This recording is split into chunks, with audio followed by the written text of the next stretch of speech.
And Jay was gonna come? He was. He's first on the list. I just saw him, he thought he was on the 28th, but I'll call him. No, he's on. He's over there, I saw him. Yeah. He asked to be on it. All right. He is butt over here. Yeah. All right, it's 3:29, but I don't think we're waiting on a crowd, so I'm gonna start the meeting 1 minute early. And then I will call the meeting to order and we will do the Pledge of Allegiance. I pledge allegiance to the flag of the United States of America and to the republic for which it stands, one nation, under God, indivisible, with liberty and justice for all. Thank you. Any questions on meeting minutes? We had a meeting and 2 non-publics. So as far as the meeting minutes go, any questions? Nope. I will take a motion to approve those.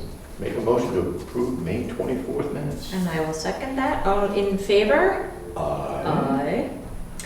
And then we have 2 meeting non-publics, and we are decided to seal both of those, and they are both for RSA 91:A or -A:3, 1 is for A and 1 is for C. I'll take a motion to keep both of those sealed. I will make a motion to seal both of those. I will second. All in favor? Aye. Aye. Do that. And in case anyone hasn't noticed yet, John and Barb are here. Frank is not with us today. Oh, well. He didn't In pass spirit. away. He's not here. So he died. Physically, he's thinking of this, but he's not here. So, Oh, boy. all right. So Jay is first on the agenda, but since he's late, he'll be last. All right. So we'll move on to 4B. The police received a generous donation from someone who locked their keys in the trunk at the transfer station, and they sent a little donation for Nathan Boothby to come and rescue them. So I will make a motion to accept this generous donation to the Jackson Police Department. I will second. Where does it go? It goes into the general fund. It goes into the general fund. Yeah. They don't have No. an account for that, but No. the fire department has. There's a for police, fundraisers. there's a police income fund, I think it goes in there, Yeah. I believe. It just goes into the general fund and Yeah. gets coded to that, correct. All right, and I will second that motion. All in favor? Aye. That was very nice. Definitely. All right, and the next item is, oops, I have one person to admit here. Map revision. Okay. The FEMA map update. So the Federal Emergency Management Agency has provided a letter of map revision affecting our community, and this is for the flood insurance rate map. So this is an FYI only. We don't need to make a motion or anything, but there is a copy of the letter in the office and also an electronic copy. FYI, I guess. FYI, yep.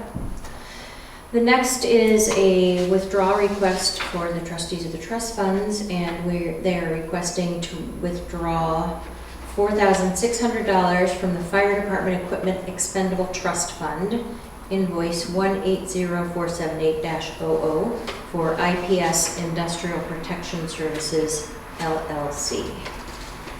And this is for the fire hose that we voted on approving a couple meetings ago. Right. I will Make a motion to make that withdrawal request from the trustee of the trust funds for the fire department. And I will second that. All in favor? Aye. Aye. Excuse me. Signature.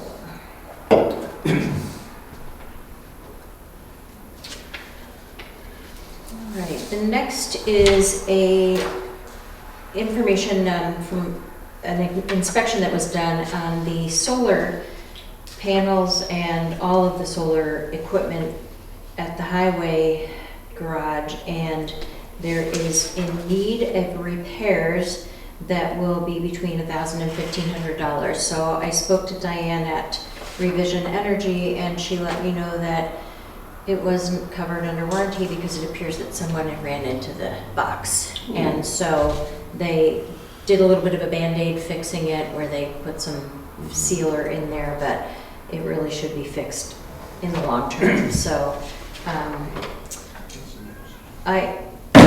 we can make a motion to approve it now, or we can get a full estimate. She said there's no rush, but we certainly don't want to let it go into the winter or Well, it's not anything. much money, I think we, got that right through there. Yep, so I will make a motion to approve up to $1,500 or around $1,500 to fix the electrical box for the solar panels. I'll second that. All in favor?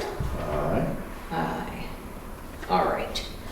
And yeah, I called her to see, why are we paying for something that's kind of newer? And she said, well, if you look at the pictures. So,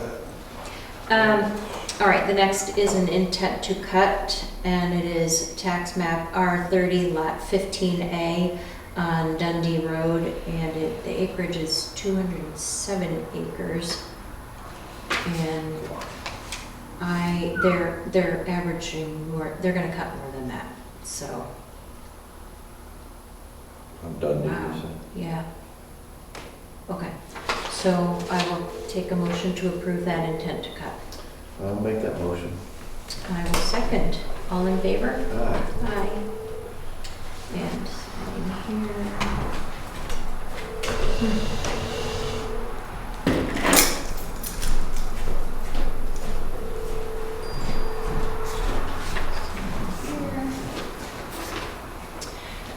Kevin, what are the rules on intent to cut? Is there a certain amount that has to be Yeah, it's 4 cords or something? no, it's 10 cords, 10. and, the forester, I think he actually, mature forest, he told me how much it actually is, and I was surprised, it's, I thought it was much smaller, like 10 cords, but the area he described to me was much bigger.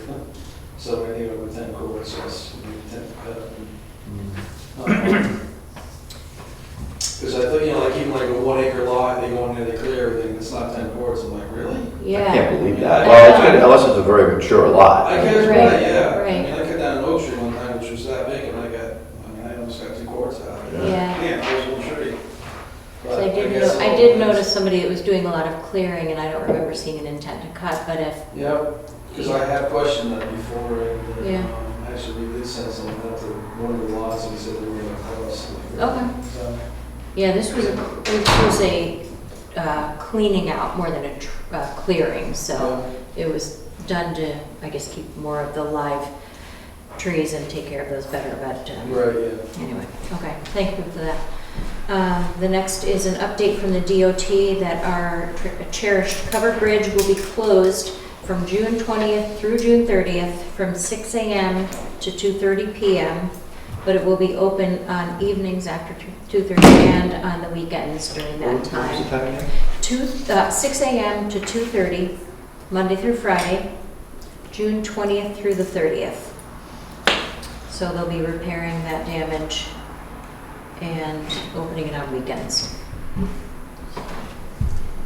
Be safe.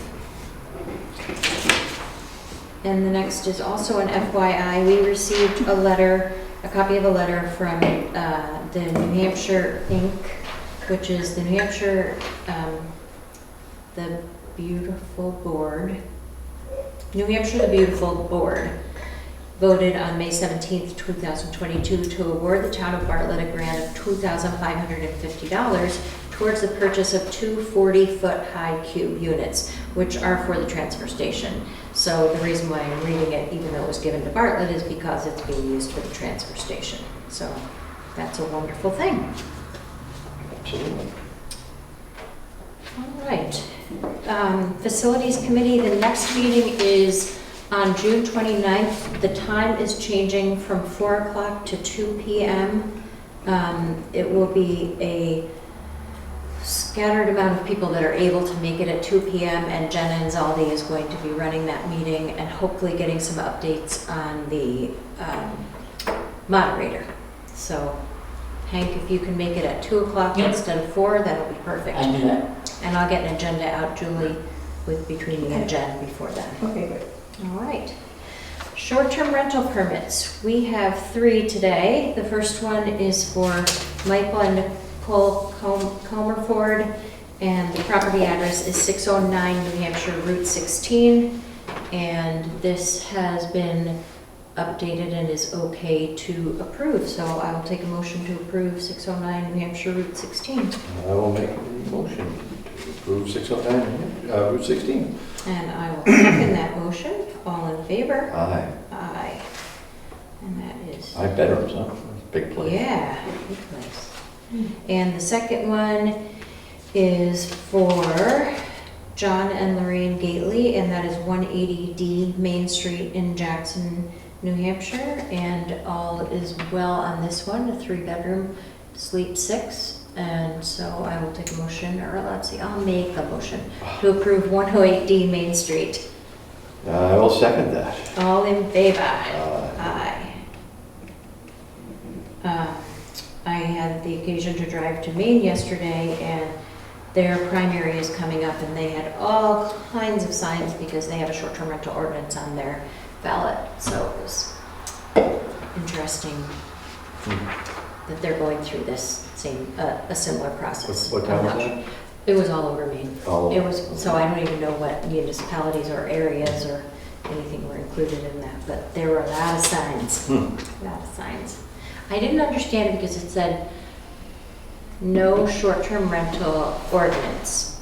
And I wasn't sure if that meant no to the short-term rental ordinance, like vote no, Oh, gosh. or we don't want a short-term rental ordinance. So it was a little ambiguous in my, so I guess that gets people to look at it and see. But the other short-term rental application we received is inadequate, and that was for the property at 10B Joshua Loop Road. So they need to provide more information, so we're not considering that one right now. It is denied. We don't need to make a motion for denial, that's right. Okay. So we'll wait for their information.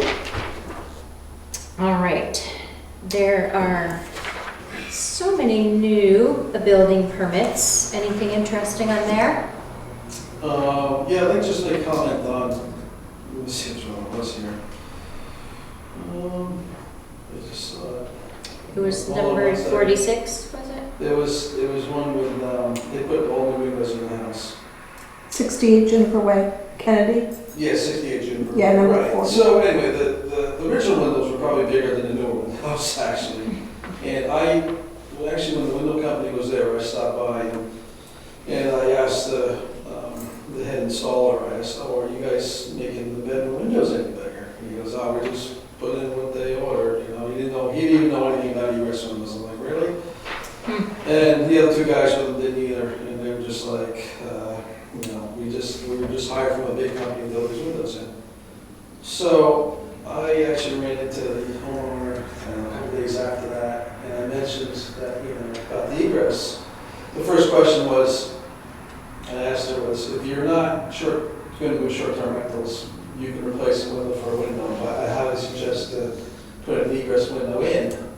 And for number, you know, the other thing, it allows more light in, the window's more efficient too, and, you know, so you're Plus your own safety. Yeah. Never mind somebody else's. So, and then she goes, oh yeah, well, we're thinking of doing a short-term rental. Well, now I guess they are doing a short-term rental. Well, the windows are smaller than the original, and actually, the fire chief being up there yesterday measured,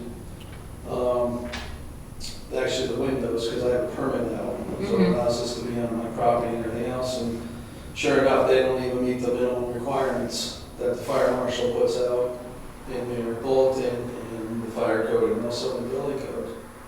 So this is 3 rooms, and I think, you know, Jamie, we're talking about, and the only thing they can either do is replace the windows, or they can take the doors off the bedrooms. Because in the code, the way you read it, if the room has a door, it needs a second piece of egress. Right. No door, well, guess what, you don't need that. Yeah. So, anyway, then I talked, there's another issue with the house too, something with the roof, but anyway, I talked to him again, and I guess the company's been back 3 times because one of the ones is not right. They highly recommend not using that company ever again because they're having problems. So I don't know where to go with this, just to send them a letter and, you explaining what's what, and I think we should deny, actually, the chief said that, we should not allow short-term rentals. I agree with that. I mean, because if they do fill out an application and sign an affidavit, They're already approved. I checked the list. Yeah. they've been approved already. Yeah, in prior to 2001. this. They were approved. Then I think that would warrant a violation because Yeah. they've signed the affidavit Yeah, and are not living up to that affidavit. exactly. So Yeah. And the windows that are would be small. yeah. And since we're talking about this property, I just want to mention the roof issue. Mm-hmm. I went by one day and I noticed all the materials in the driveway for a new roof, metal roof and insulation. And I could tell by just the amount of insulation that was there, it was not the proper amount. So in the building code from 2015, there's wording in there talking about structures like that when basically insulation is on the outside because of the nice boards you can see inside. So it says when you strip a roof, it says you shall insulate up to the current building code, which is what is R30, and that's 6 inches of insulation of polystyrene. And I could tell they only had 2 inches there, enough, so that's R10. So anyway, then they didn't have a building permit. And I went up there on Wednesday and the job was done on Monday. And I'm like, oh yeah, before this all happened, I gave the homeowner my cell phone number. I usually don't give out my cell phone number but it was pretty important. I said, meet that building company and call me. I want to discuss this. And sure enough, Monday they did the job. Wednesday I stopped by, I saw a roof on there. The homeowners were there, so I talked to them. I said, you don't have enough insulation on the roof. I said, it's not even close. Now you got a new roof on there, it's going to be good for the next 40 years plus. And so at that point she said, well, you want to talk to the company? I said, sure, you got the number, call them up. So sure enough, I got some guy on the phone, and he said, oh yeah, we put 4 inches on there. Well, there's not 4 inches, there's 2 inches of insulation. And and then he said he filled out the building permit Sunday night, and he said it was okay on the permit to start work. It doesn't say that. It says I have up to 30 days to approve a building permit. Right. And then they sent it Friday, and they didn't send any payment.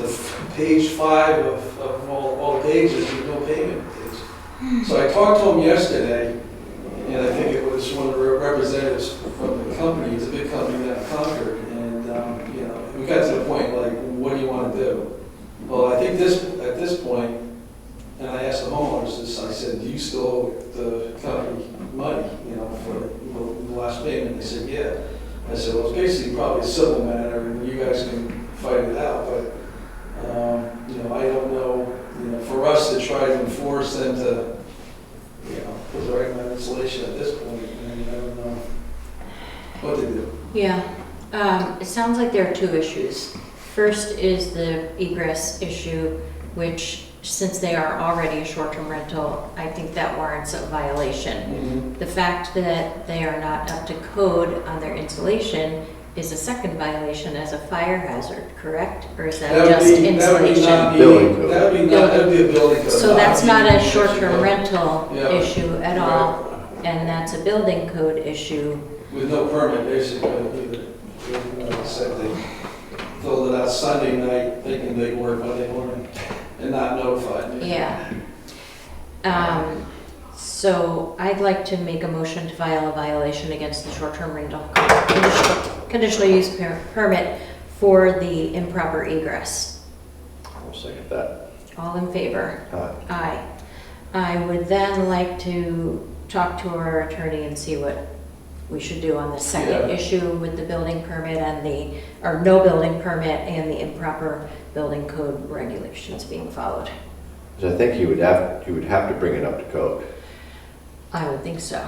Well, it said, there's the word And- shall Yeah. in the building code, and So- then, as you know, when they use the word shall, Yeah. you don't have that. You have Right. a choice. It's You know, not choice. should, it's shall. Yeah. And the other thing is that, like you mentioned, if they do have a civil issue, they've been billed for 4 inches, but it's clearly 2 inches, that's their business. That's true, too, But right. from the building code issue, Yeah. that we need to talk about that. 2 or So- 4, it doesn't matter, it needs to be 6. Yeah, That's the minimum. I know, right? R30 is the minimum Oh. on that type of roof. so, Is that usually typically they use the panels, the pre-constructed panels, those, the ones that are 30? They drop them? You could, I mean, that's one method, or you can layer it, and then you Right. gotta strap it and long screws into the so-called purlins or whatever in the house. Supposed to be type. So, yeah, I mean, there's still, in this town, there's probably 30 still, like those chalets, and a lot of them have no insulation at all on the roof. Mm. Wow. So, yeah, this one feels 30 cents a gallon or 20 cents a gallon. Yeah, right. Yeah, it's all changed. Okay, so the to be determined is the violation of the building code. So if you want to make sure that shows up on the next agenda, Julie, and I'll follow up on that.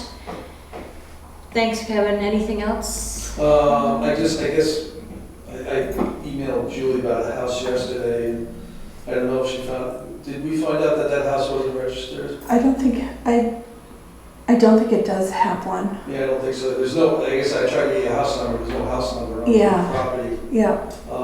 It's a house in town here, and I believe it's not registered, they're renting it out, and there's a part of that structure which had many issues years and years ago with the town, and now it's new owners, and what it is, it's like an octagon. It's got a set of stairs going up to what's called a loft, and there's two beds up there, and there's a skylight, and like 10 feet up, there's a bunch of windows. But that's, the skylight doesn't need egress, same thing. You're up in a loft, and there's no egress out of there, which if you fire code, building code, you need second means of egress. But they also don't have a conditional use permit. Exactly, to yeah, start with. yeah, so. Okay, so will you Yeah. get that information together? Yes. Yeah. Okay. Just driving around town. It's just, it's online, you can see it. Just checking out places, even checking them out, just Yeah. All right, looking. so that will be to be determined for the next meeting then. Yeah. Well, there's two of them, right? Because the other one I couldn't find the address. The other short-term rental that you sent me. Yes. There's the one on Wildflower Lane, and then there's another one, but I don't know where that is. Yeah, I'll hunt it down and Okay. talk to you about it. I might can do it today, but Good. Okay. I'm crazy today. All right, and then we have a driveway permit for the Alexanders. Anything on that? I'm thinking about that. What was that? What do you know? Is it driveway? That's an older one. I think I just have it to sign. Yeah, I don't it's think just- that's an issue, yeah. Okay. It's straightforward. They're actually making their driveway better. It's Yeah. like a second, they already have a driveway, but this is, Yep. they're making a second driveway Yeah, I area, don't which think that's is, any issue. yeah, Oh, Okay. I know that, they put a new septic in. it's Whitney Hill Loop. Yeah. Gotcha. Yeah, new septic's just. Yeah. All right, so I don't need to make a motion or anything then, that you just needed to No. sign a signature on that one. Perfect. All right, any public comment? I just got one public comment too. Yes, Kevin? Just the way the police department, fire department, Jackson Barley ambulance work together, and today was a perfect example of that. As far as I'm concerned, I think we saved a life, just with the response of the police department getting there first, and then fire chief showing up, knowing that we needed manpower, and then the ambulance showing up and doing what we do, and just everyone really good as a team. Where was it? There's a medical call, someone down, I guess I can say some stuff. Someone just down a hill, steep embankment with a lawnmower, Oh, basically on top of them, having a medical issue. oh, my goodness. And really could have used an advanced EMT or a paramedic. Yeah. And I'm only basic, so the best we can do is transport them as fast as we can to the Right. It all worked out, it was great. It's good. Good to hear. There have been a lot of incidents lately, not in Jackson, but just around with all the bikers that are here. There was, Yeah. there's, everybody be careful driving, be careful of the bikers and. We had one at our store yesterday. Yeah, yeah. Yeah. So I'm glad to hear, hopefully everything turned out well. Yeah, I think so, yeah, he's in good hands. Oh, there was some kind of accident in North Conway today? Yes, You know what happened? no, I don't. I heard sirens and I heard about it too, but I don't know what it was. Okay. Yeah, A lot of stuff. a lot of stuff. Yeah. More people in town, more people driving around and interesting, so We're very fortunate to have good mutual aid too. Mhm. Is there anyone on Zoom that would like to comment on anything? All right, our next meetings are June 28th, Tuesday at 3:30 PM with a Zoom option, Tuesday, July 12th at 3:30, and Tuesday, July 26th at 3:30. And if there's nothing else, I will take a motion to adjourn. We'll make that motion. All in favor? Aye. Aye, 3:54. Here comes Jay. Mm. Oh, he's gonna have to wait. Yeah, I don't know, I text them. It's over. There you go. Missed it. That's all right. We just My email was the adjourned. 28th, I was supposed to be there. That's okay, you can come on the 28th. You That's can what come it on the says. 28th. Your Okay. email? It's on the agenda for the 28th, yeah, I looked at it. You can wait. That's We okay. don't have an agenda for the 28th, do we? No, we do, I'm that's. sure You just it- asked me to put you on the agenda, so I did.